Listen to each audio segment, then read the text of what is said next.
Tsara ny hiteran'i Jehova sy ankalaza ny anaranao ry avo indrindro, ary anambara ny famindramponao noho ny maraina sy ny fahamarinanao noho ny alina, amin'ny valitory-folo sy amin'ny feondokanga, fa ampifalianao amin'ny nataonao, o Jehova, ny asan'ny tananao no iobiko.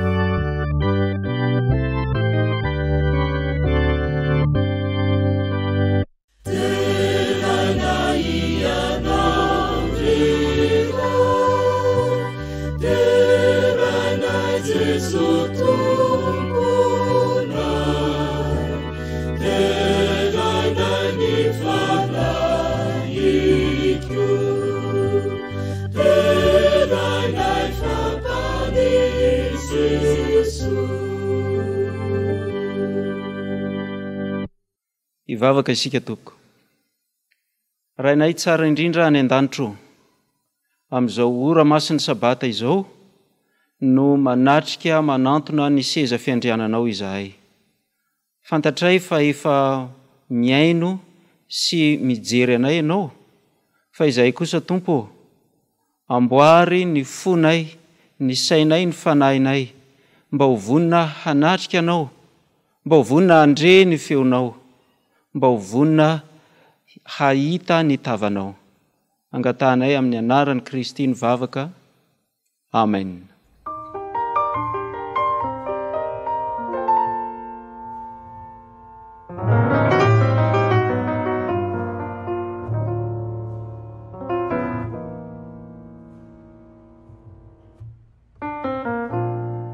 Mahafaly anay eto amin'ny distrika Fanompoam ny miarabanao trarty sabata miavaka sy manokana ity. Naizanaiza toerana misy anao, ary na manaraka amin'ny fahitalavitra ianao, na amin'ny onjapeo, na koa amin'ny YouTube, ireo tambajotra serasera rehetra dia maniry zay mba ho sabata feno fahafinaretanao anao ty sabata ty, ary ho sabata hitondra soa sy fitahina ho anao.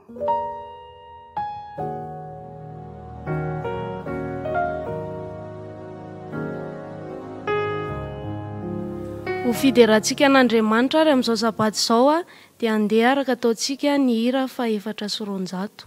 Hira fa 400, Jesosy indreto izahay.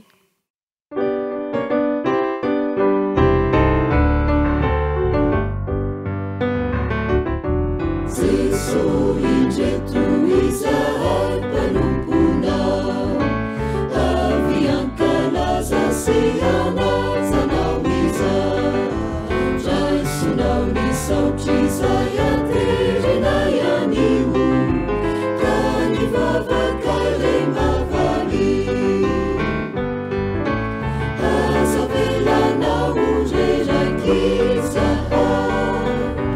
fatu anueri baharicha, kana wavyana deu fununa.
Izao hoe isika dia andray ny baibolitsika ka anokatra izay voasoratra ao amin'ny Jeremia 7:7.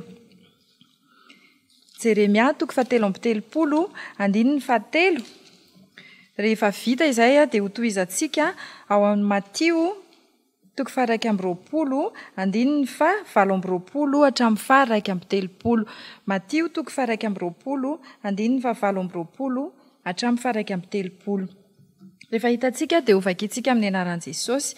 Jeremia 7:7.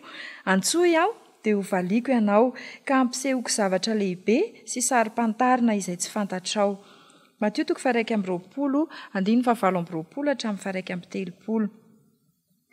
Fa ahoana kosa no hevitrao? Nisy lehilahy nanana zanaka roalahy dia nankeo amin'ny lahamatoa izy ka nanao hoe anaga, andeha miasa any amin'ny tany boaloboka anio.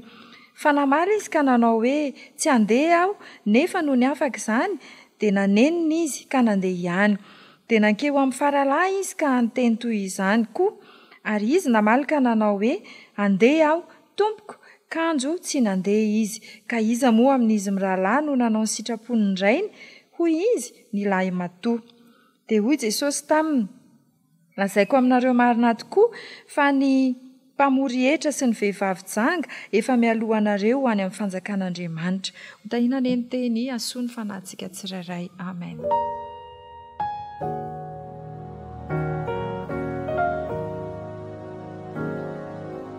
Andeha isika hiaraka hivavaka mandohalika.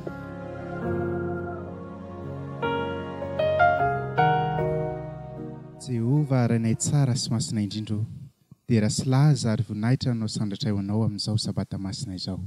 Kehitriny izahay dia misaotra anao satria mbola narovanao nandritry ny enemana ka traritra ity fotoana ity indray. Mitalao aminao izahay raha eo, mamelany elokay, mamondrafo aminay, fafao ny fahotanay rehetra tamin'ny lasa ka mba olom-baovao izahay amin'izao sabata masinao izao. Indray eo ny sabata manontolo dia apetraka fenao am-pelantananao, ary ny mpanomponao izay ampitondrainao ny teny amin'ity androany ity, ianao no hanositra ny molony, ka ny teny avy aminao irery ihany no ampitainy aminay tsirairay avy. Sokafy ny fonay mpiaino mba hahay andray ny afatra avy aminao. Mitondra-mbavaka ihany koa izahay raha eo ho an'ireo rehetra manaraka izao fandarana izao, ka tsy salama ianao no amindra fo amin'izy ireny, amela ny elok'izy ireo ary indrindra anendry ny loharanona aretiny ka ho sitrana amin'izany aretina izany izy. Ny vavaka raha eo dia tononay amin'ny anaran'i Jesosy irery ihany.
Zao sika dia tonga eo amin'ny fanompom-pivavahana fanatra sy ny ampafolony ka dia manasa antsika mba hamoaka izay efa nomanitsika ho an'ny tompo nandritry ny enemana iny. Tsika rehetra izay ny atokantrano any dia samia mamoaka izay efa nomanitsika fa omena fotoana foitsika ary ao aorian'izay dia hiaraka hivavaka mangina isika.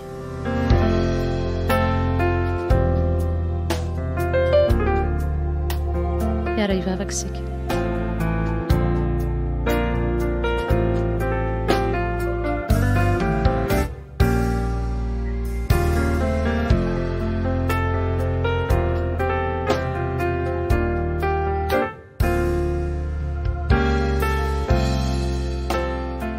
Tantara anankiray no entina ho antsika amin'ity androany ity.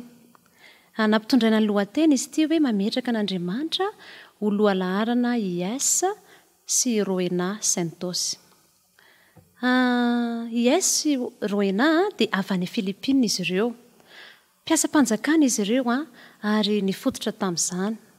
Nitana toerana ambony izy ireo nandritry ny taona maro. Zavatra nampalahelo anefa fa rehefa nirodana izany zavatra rehetra azo antoka sy fiadana izany satria naharary mafy i Rowena ka tsy afaka niasa intsony izy.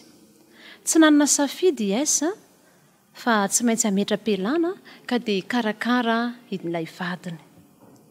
Sitrana somatsara i Rowena ka dia afaka niverina ny asa rehefa vita ny fitsaboana izay natao azy. Ka dia nanohy ny asany mampiasa-panjakana ambony azy izy. IS kosa nefa sahiran-tsaina satria nahazo antso izy fa izy tetikasa ny fiangonana Adventista mitandrina ny andro 7 maneran-tany ka dia izy no hitarika izany satria manatraikefa amin'izany izy. Ka dia mila fiaraha-miasa aminy izany mba hanokatra io haino aman-jery io izay ho ampitondraina ny anarana hoe Digital Evangelisme Initiative. Nanao ny kajikajy rehetra IS sy Rowena vadiny fa tena tsy misy ifandraisany mihitsy ny vola miditra amin'ity antso izay voazony ity sy ny asany teo aloha amin'ny mampiasa-panjakana ambony azy ireo. Tsy azahoana karama tsara manko ity antso ity ary tsy maintsy mahafoy ny atsara ny fiainana izy ireo raha toa ka hanolo tena manontolana ao ity asa ity. Ary tsy vitan'izay ihany fa tsy maintsy misy fandaniana hafa koa amin'ny teknôlôjia mba ahafahana manompo tsara. Toa tsy misy zavatra azo antoka ka hanana herim-po ametraka an'Andriamanitra ho lohalaharana ve izy mivady ireto. Dia nivavaka izy mivady. Rehefa nivavaka izy dia nanapa-kevitra tao aorian'ny vavaka fa Andriamanitra no andeha atao lohalaharana ka dia tapa-kevitra izy ireo fa dia ho atao ity asa ity. Sarotra araka napoizina ny zavatra rehetra tamin'ny voalohany satria efa fantatra fa raha mpiasa-panjakana izay nisy azy ireo dia manana vola tokotrany fa ity asa izay vaovao ity dia efa fantatra fa tsy misy vola. Kanefa na izany ary dia tena nanana ny zavatra rehetra izay nilaina izy mivady ireto. Noho ny fananany fanapahan-kevitra ny ametraka an'Andriamanitra ho lohalaharana teo amin'ny fiainana. Napetra ny lohalaharana Andriamanitra ka dia azo antoka fa dia nanana ny zavatra rehetra izy ireo. Mandrisika itsika amin'ity anio ity. Jesosy dia nandao ny zavatra rehetra mba hanavotana antsika ary manery antsika ny fitiavany ametraka ny fanjakany ho lohalaharana eo amin'ny fiainantsika. Hiara hivavaka isika. Andriamanitra, Ray ny masina indrindra izay any an-danitra, mivavaka aminao izahay amin'izao maraina izao ary mitondra ny ampahafolony sy fanatitra. Mivavaka izahay mba ho sahametraka anao lohalaharana eo amin'ny fiainanay. Ka ny fanatitra sy ny ampahafolony izay atolotra eo anao amin'ity sabata ity raha io dia raiso izany ka mba vita be eo amin'ny asanao. Aminaranao ny riko sy angatahako izany mivavaka izany. Amen. Eo ampanangonan'ny diakona fanatitra sy ny ampahafolony dia asaina isika mba hanao an'Andriamanitra ho lohalaharana ka dia isy feokira eo ampanaovana izany fanatazana izany.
eo mpanolorantsika ny fanatitra dia raha antsika manao ny hira 7 sy 9.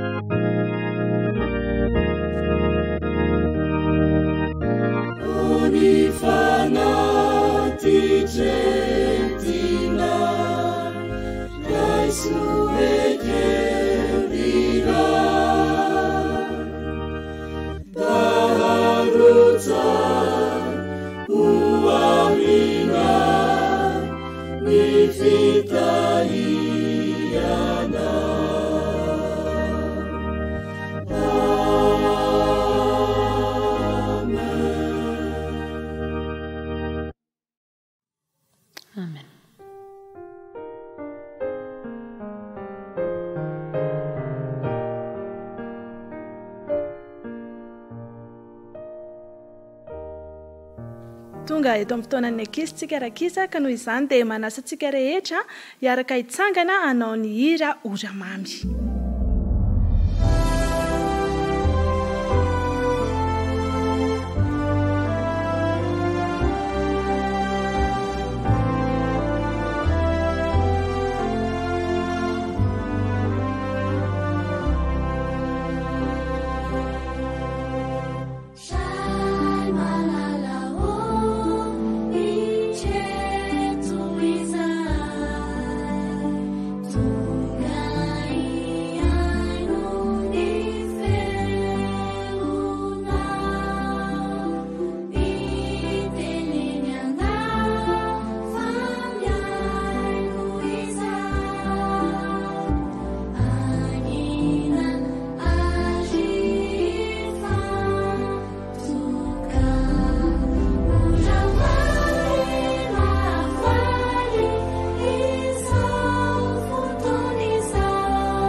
Andriamanitro mbola misaotra anao indray izahay satria mena ho an'izao fotoana izao.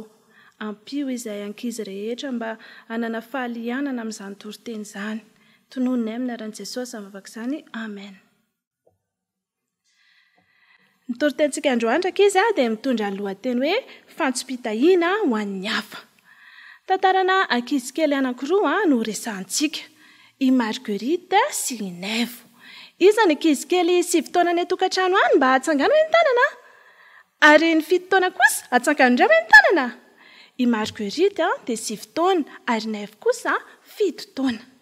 Mpianadahy izy ireo ary tena ankafizin'izy dahy ireo ny manampy ny hafa.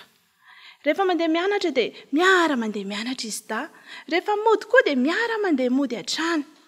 Isaky ny larobia hariva sy ny lahady hariva amin'ny andro tsy fiasana sy tsy fianarana dia mandeha mamangy andreo olona manodidina azy i Marguerite sy Nevo.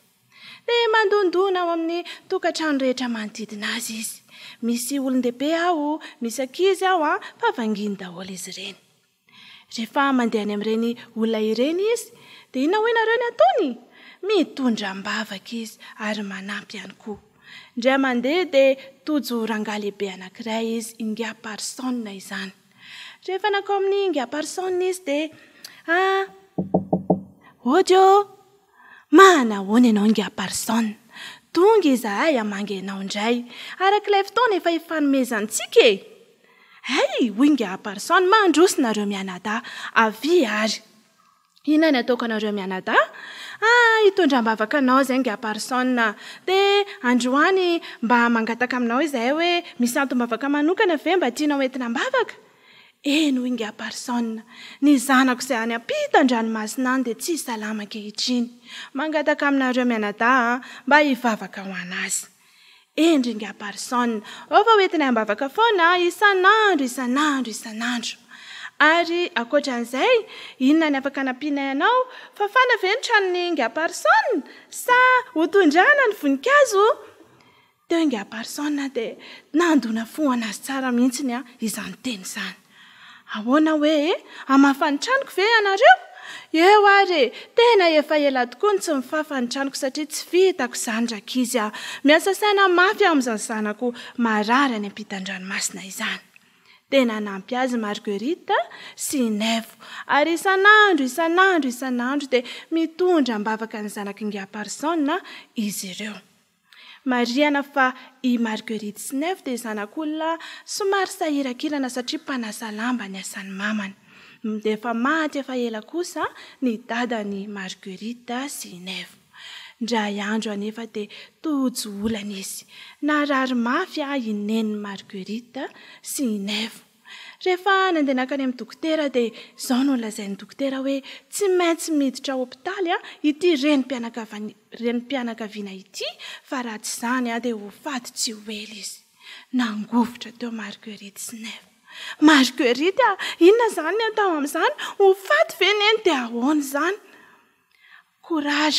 korazy mahereza foana zandry mitondra mbavaka azy tsika ao anaty baiboly ao dia misy teny hoe antsoy aho dia hovaliako ianao andehantsika hiantso an'i Jehovah fa tsy maintsy hovalintsika rehefa tonga ny larobia hariva manaraka dia lasa indray izy mianadahy manohy ny ataony ihany na dia narary tao an-trano azy neny rehefa tonga tao amin'ny ingaparsona izy dia nilaza vaovao mahafinaritra azy ingaparsona hoe sitrana ilay zanako any ampitan-dranomasina misaotra nareo mianadahy tamin'ny vavaka izay nataonareo ankehitriny dia ho tonga tsy ho ela ny tsingeritaonako ka manasanareo manana renim-pianakaviana sy raim-pianakaviana ve nareo dadanareo sy neninareo ve mbola any nangano hoany ny mason'izy dada efa maty efa ela fa ineny kosa marary ao am-pandrinao mampalahelo izany ingaparsona saika anasanareo ao amin'ny tsingeritaonako kanefa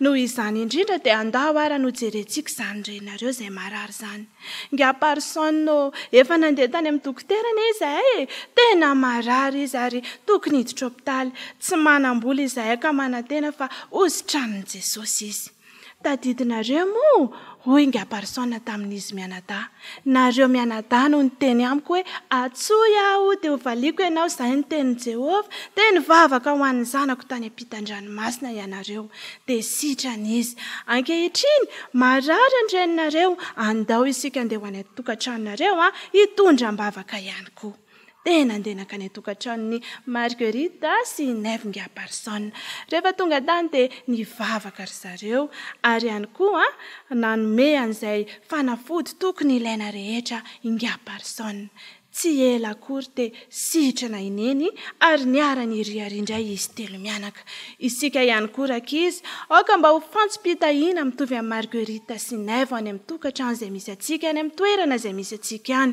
hitondra mbavaka andreny namatsika izay manana olana ireny isika andeha ho vakitsika ny ao amin'ny Jeremia 7:7 Jeremia 7:7 mahita daholo ve ny ankizy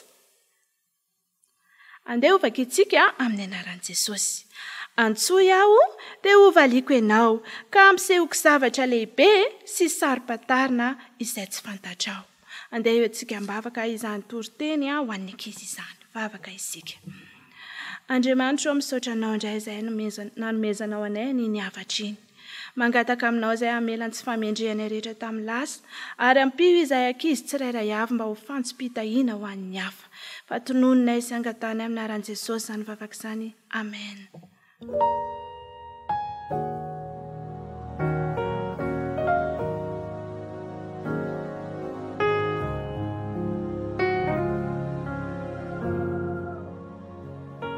mialohan'ny andraisantsika ny hafatra izay entin'ny ray aman-dreny pasteur dia hiaino anaraka hira anankiray isika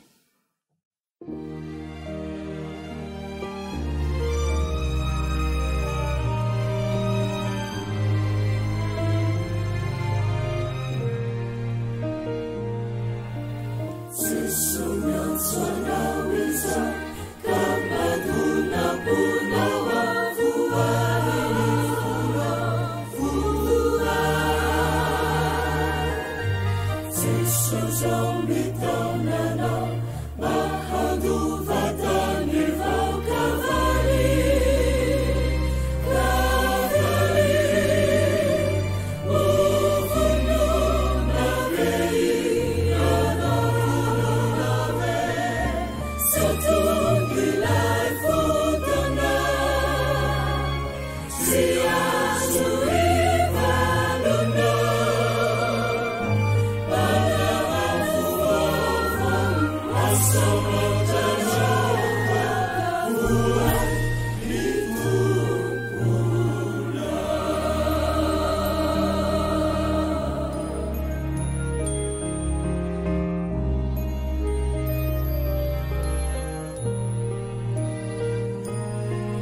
ry havana malala ho ampitombona ao amintsika rehetra ne ny fahasoavana sy ny fiadanana avy amin'Andriamanitra raintsika sy Jesosy Kristy tompontsika.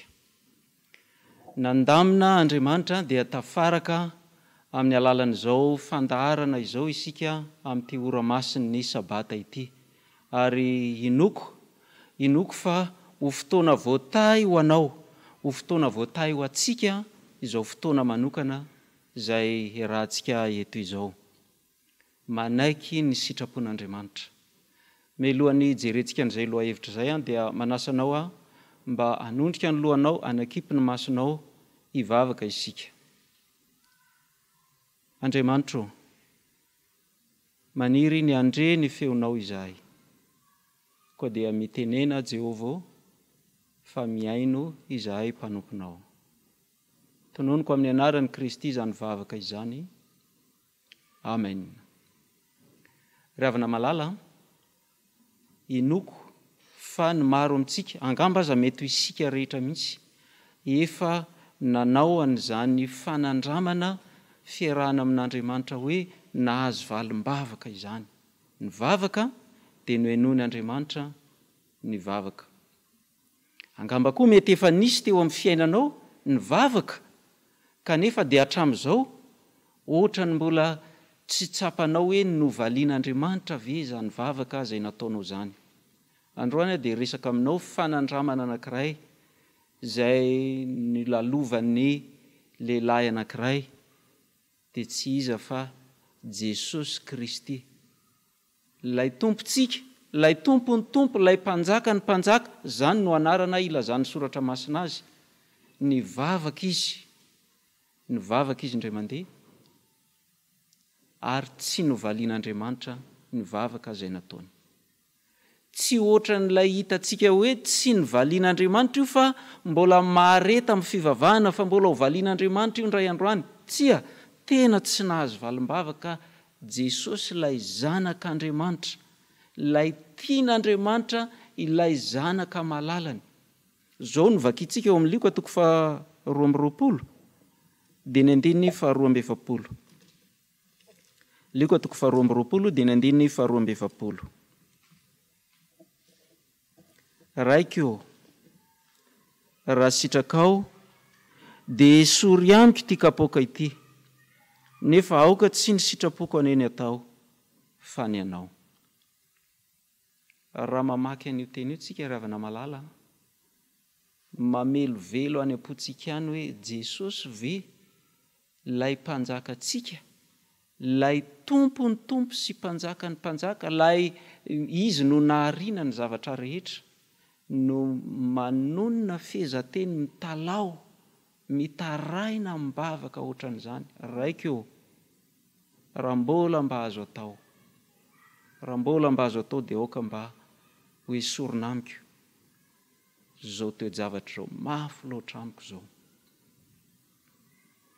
Angamba mety efa nanonona vavaka ohatran'izany koa ianao, angamba mety efa andranomaso mihitsy koa no nandolehanao, ny talaonao tamin'Andriamanitra ny amin'ny zavatra anankiray izay tena natery mafy ny fonao ka nanirianao valim-bavaka avy amin'Andriamanitra. Jesosy raha niala tany an-danitra, niala tany amin'ny seza fiandrianana, nandao ny fiankofan'ny anjely tany an-danitra, nidina tetỳ ambonin'ny tany, tsy hoe andatsaka ny rany, anolotra ny ainy ho famonjenantsika fotsiny, fa sady aneho ohatra ho antsika izy. Ny amin'izany hoe fiainan'ny zanak'Andriamanitra, fiainana manolo tena feno ho an'Andriamanitra, fiainana manaraka ny drafitra izay efa nosoritan'Andriamanitra, mba ho fankatoavana azy, mba ho fanomezam-boninahitra azy, ary indrindra ho famitana ny asany. Ka ny ohatra izay niseho teo amin'ny fiainan'i Jesosy tamin'ity vavaka nataony iray mandeha ity dia lesona lehibe ho antsika ihany koa. Raha vakitsika ny Salamo 100, Salamo 100 ny 9 dia manomboka mazava amintsika hoe fa dia naninona loatra re ilay zanak'Andriamanitra nitalao mafy, nitaraina mafy tamin'Andriamanitra, fa tsy noenon'Andriamanitra ny vavaka izay nataony. Zao ny voasoratra ny Salamo 100 ny 9, ny resaka ny amin'ny Kristy, ny amin'io Jesosy io, ny mpanao salamo eto rehefa nahazo tsindromandry avy amin'Andriamanitra izy, faminaniana ny eo amin'ny Jesosy. Dia zao ny voasoratra, ny anao ny sitraponao Andriamanitro no sitrako, ary ny lalànao no atao anatiko. Jesosy miteny io ry havana, Jesosy miteny io fa tsy ny mpanao salamo akory. Vakitsika ny 7 hoe, zao ny voalaza amin'ny 7, dia hoy izaho, inty aho tonga ao amin'ny horonam-boky no nanoratana ahy. Kristy no ambarany, ary dia mbola Kristy ihany ilay miteny hoe ny anao ny sitraponao Andriamanitro no sitrako.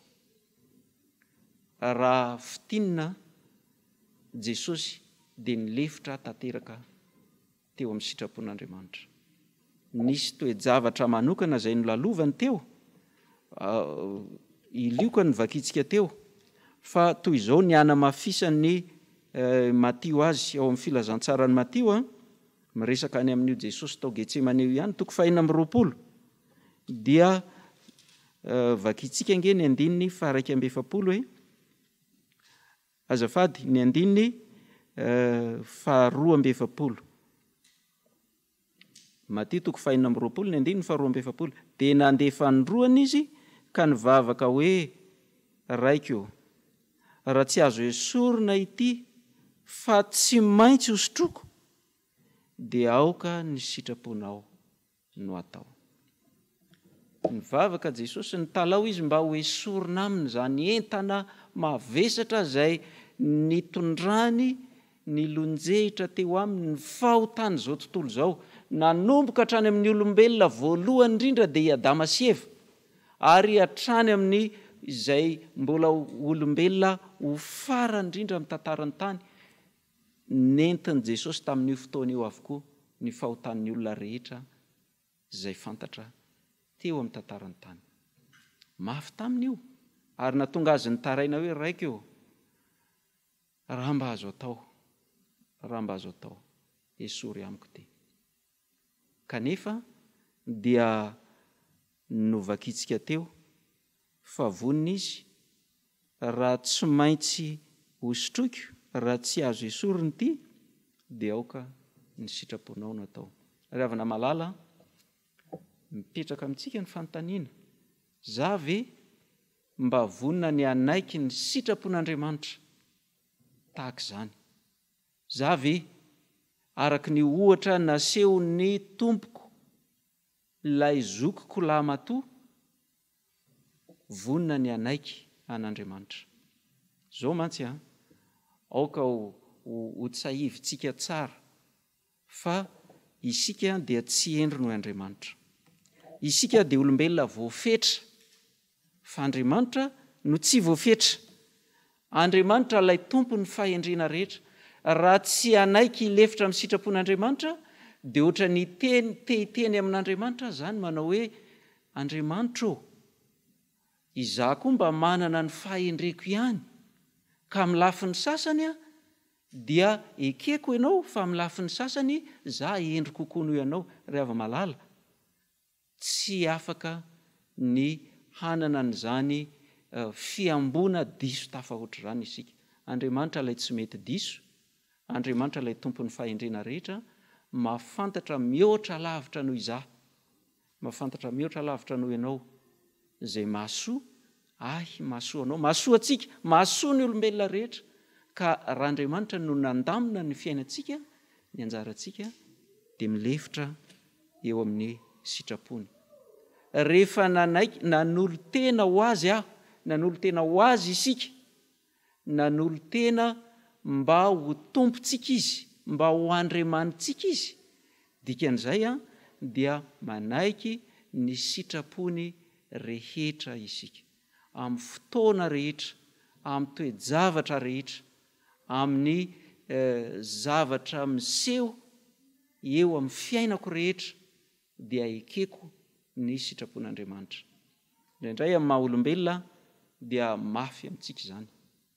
Kanefa raha tena azonao antoka fa tianao Andriamanitra dia ekeo ny sitrapony. Ravana malala, ny Baiboly dia milaza amintsika Jaonina voalohany 4:4 fa Andriamanitra dia fitiavana. Ary Andriamanitra noho ny fitiavany no natonga azy nanao ny fandaminana rehetra.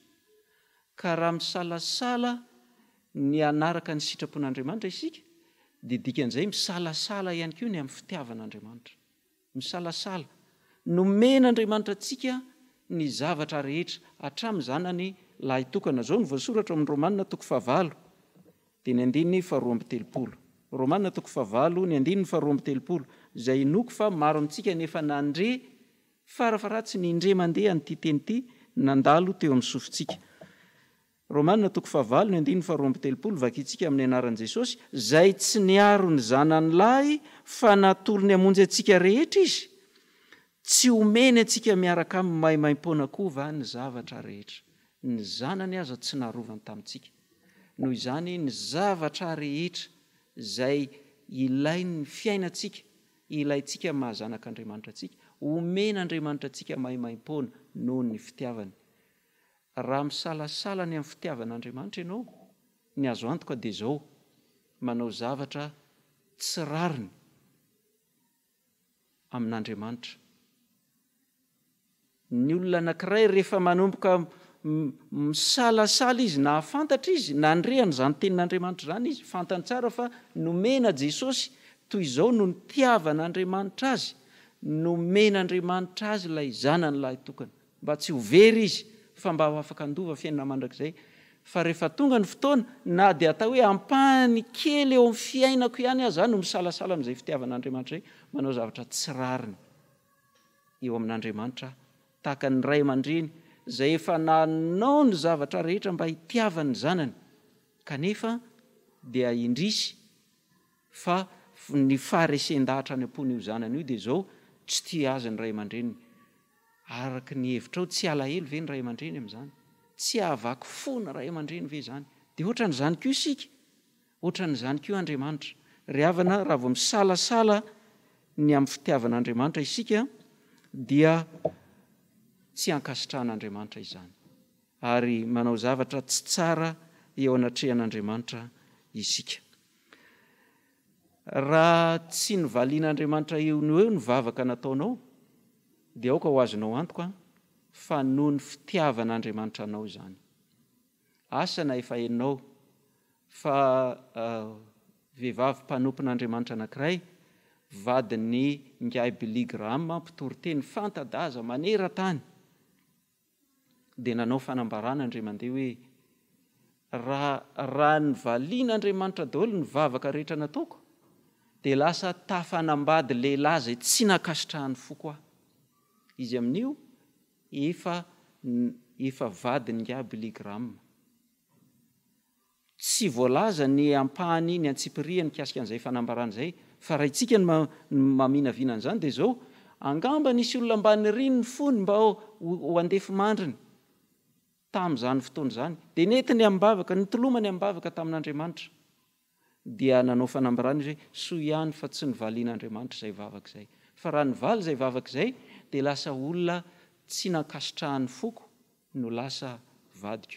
Ry havana malala, endry loatra ny Andriamanitsika ka tsy hanao fahadisoana, sahy matoky anaiky ny sitrapony. Ny teny izay nivakiana tamintsika teo, Mateo 2:20, dia ny andininy 7:20 sy ny manaraka. Jesosy ihany mbola nanao an'io lesona io, nanao fanoharana mba handraisantsika lesona. Vakitsika ny andininy 7:20 sy ny manaraka. Fa ahoana kosa ny hevitrareo? Nisy lehilahy nanana zanaka roalahy, dia nakeo amin'ny lamatoa izy ka nanao hoe anaka, andeha miasa any amin'ny tanim-boloboko anio. Fa namaly izy ka nanao hoe tsy andeha aho. Nefa noho ny afaka izany dia nanenina izy ka nandeha ihany. Dia nankeo amin'ny faralahy izy ka niteny toy izany koa, ary izy namaly ka nanao hoe andeha aho tompoko, kanjo tsy nandeha izy. Ka iza moa amin'izy mirahalahy no manao ny sitrapon'ny rainy? Dia hoy izy ny lahy matoa. Ry havana malala, ianao io mety efa nanaiky hanolo tena hanompo an'Andriamanitra. Mety efa nanaiky ianao mba handray an'Andriamanitra ho Andriamanitra ao, kanefa rehefa nandeha ny fotoana, mety nisy fotoana nantsoin'Andriamanitra ianao mba hamita iraka anankiray. Nanaiky, fa rehefa avy eo tsy nandeha. Nanaiky an'Andriamanitra ho tompo sy mpamonjy ny fiainany, fa rehefa Andriamanitra ny maniraka dia lasa niova indray ilay izy, tsy manaiky indray. Manaiky an'Andriamanitra amin'ny lafiny sasany, fa tsy manaiky azy amin'ny lafiny sasany. Manompo an'Andriamanitra, manaiky ny irahiny amin'ny toe-javatra sasany, fa tsy nanaiky ny irahiny tamin'ny fotoana ndre mandeha. Inona ny hevitra izany? Manaiky ve izany sa tsy manaiky? Izany ilay voalaza n'ity fanoharana ity. Misy kosa amin'izao fotoana izao, angamba amintsika miresaka izao, mety misy olona any tena mbola ao anatin'ilay ohatra ny tenenin' Jesosy hoe mpamoritra sy ny vehivavy janga. Reny mantsy tamin'izany fotoana izany, tamin'ny andron'i Jesosy, ireo no heverina fa tena fanetry be ny fiarahamonina, ny mpivaritena sy ny mpanambaka, mpangorona fananan'olona, dia ny mpamoritra izany. Sokajin'olona izay heverina fa tena ratsy indrindra. Kanefa tamin'ny fotoana anankiray izy nanaiky fa diso ny lalana nitondran'ny fiainana iny, dia nanolo teny izy mba hanompo an'Andriamanitra. Ary rehefa nanolo teny izy dia tena nanolo tena tamin'ny fahafenony, tamin'ny fotoana rehetra, tamin'ny toe-javatra rehetra, nanaiky ny sitrapon'Andriamanitra. Ry havana malala, anjaranao zany zao no mandinika, zao no ifehin'ilay teny tenenin' Jesosy. Dia hoy Jesosy taminy, lazaiko aminareo marina tokoa fa ny mpamory hevitra sy ny vehivavy janga efa mieloha anareo ho any amin'ny fanjakan'Andriamanitra. Ry havako malala, faniriako, aoka mba ho tena feno ny fanekenao ny sitrapon'Andriamanitra. Aoka mba ho tena zanak'Andriamanitra feno ianao. Fa rehefa tsy zanak'Andriamanitra amin'ny fahafenony ny olona anankiray, dia tsy zanak'Andriamanitra izy izay. Raha mbola amin'ny ampahany fotsiny ny olona anankiray no manaiky an'Andriamanitra, dia tsy manaiky ny sitrapon'Andriamanitra izany. Rehefa Andriamanitra no maniraka, nisy fotoana izy nandeha, fa nisy fotoana ndre mandeha fotsiny izy tsy nandeha. Dikan'izay tsy manaiky, tsy mbola izy ilay manaiky ny sitrapon'Andriamanitra. Ry havana malala, zao no ny soratan'ny mpanao salamo ao amin'ny salamo 7:100. teny andininy 10. Salamo 7:7 teny andininy 10. Ampianaro anao ny sitraponao aho, fa ianao no Andriamanitro. Aoka ny fanahinao tsara no hitarianao ahy any amin'izay marina. Ravana malalo, raha maniraka anao Andriamanitra, ny fanariako, ny valy teninao dia ny hoe andeha aho Tompo, andeha aho raiko, andeha aho Andriamanitro. Ny tonom-bavaka izay ho asandratritsika dia arak'ilay voalazan'ny mpanao salamo hoe ampianaro anao ny sitraponao aho, aoka ny fanahinao tsara no hitarianao ahy. Manomboka izao, hitantana ny fiainanao ianao araka ny safidinao. Ny minitra rehetra sy ny segondra rehetra eo amin'ny fiainanao ny manomboka izao dia mba ny hanao ny sitrapon'Andriamanitra, ny anaiky ny tarian'Andriamanitra. Hitahy antsika rehetra ny Tompo.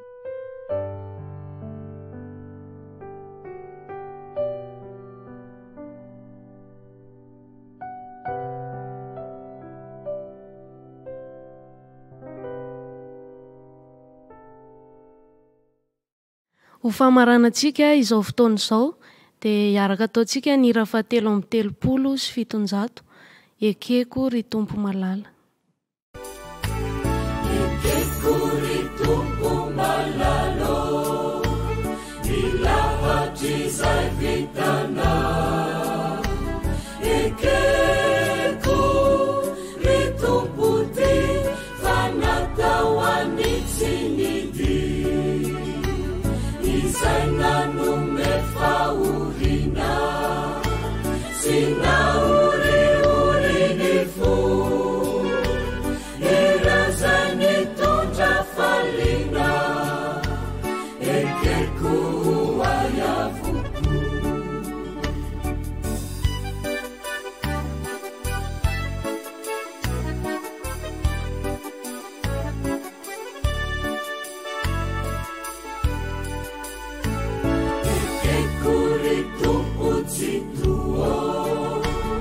Ididiny fitiavana,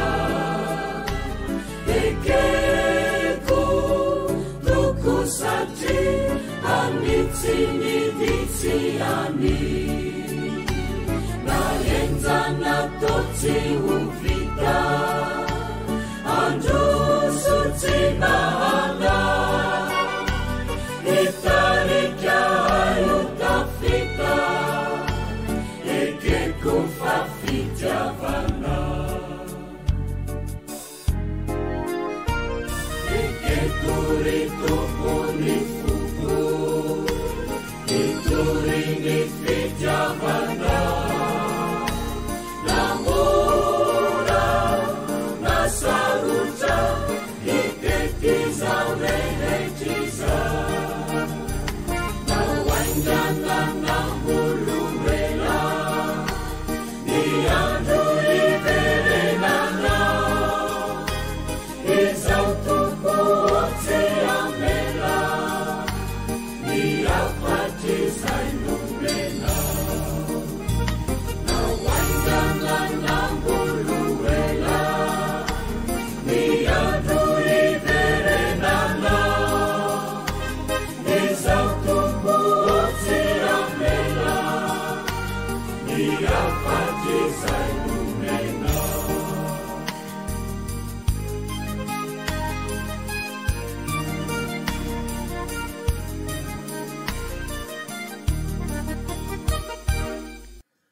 Hiara hivavaka isika Tompo. Andriamanitro rainay any an-danitra, atolotra eo anao rery ihany ny dera sy ny laza ary ny voninahitra.